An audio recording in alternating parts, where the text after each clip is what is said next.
Another quick Nodar video, and you'll note that the combination of shorts and Blundstones, as well as abundance of 80s hipster cars. I am coming to you from Vancouver Island. It's not a car video, unfortunately. I'm sure there'll be some of those coming up eventually when I'm not busy doing other mountains of crap. Well, we're gonna have a little walk to the back of the property here to gaze at some amazement of what time can do. Heading back to this weird little corner of the property. A burn pile and some other junk. So this whole property, all the way and even way down to the forest, way the hell down there, it's all irrigated and has been for 50 years. The house was built about 50 years ago. And to my amazement, it all works. Except one little guy doesn't end up working, the sprinkler heads. That little guy right there. I wonder if you can spot the problem with the sprinkler head over here on this side of the lawn. So, it's just amazing what time can do. We have this sprinkler head under this absolutely enormous tree that goes up, up, up, and up some more, and it keeps going up and into space. Yeah, it's like a 130-foot tree, and it's about 5 feet at the bottom, and it's my garden shed here,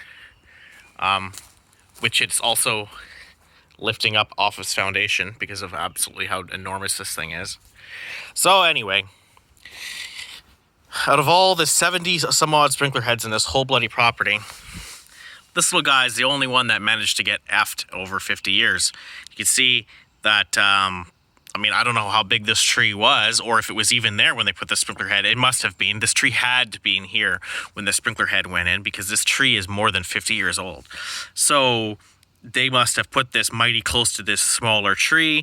Tree just keeps going. They don't give a crap. And before you know it, we have a sprinkler head underneath a giant 130-foot Douglas fir. So I've dug down, obviously, into the solid wood because the bottom of the tree, right?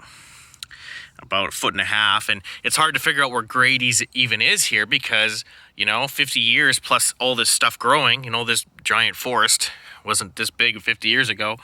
So the soil, you don't even know if it's at grade. So I dug it down as far as I could get, and it's just getting too hard at this point, and you can see where it joins up to the original pipe. What I'm trying to do is figure out what bloody direction this thing came from so that I can dig another hole, obviously, and intersect the broken line. Because right now, the leakage of this sprinkler head, because it's obviously busted from the pressure of the tree on top of it, causes, obviously, the sprinklers in this section of the lawn not to work so great.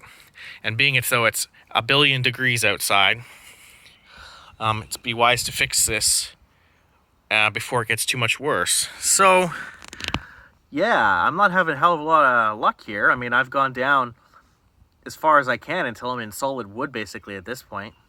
And I still can't figure out what direction the bloody pipe comes from.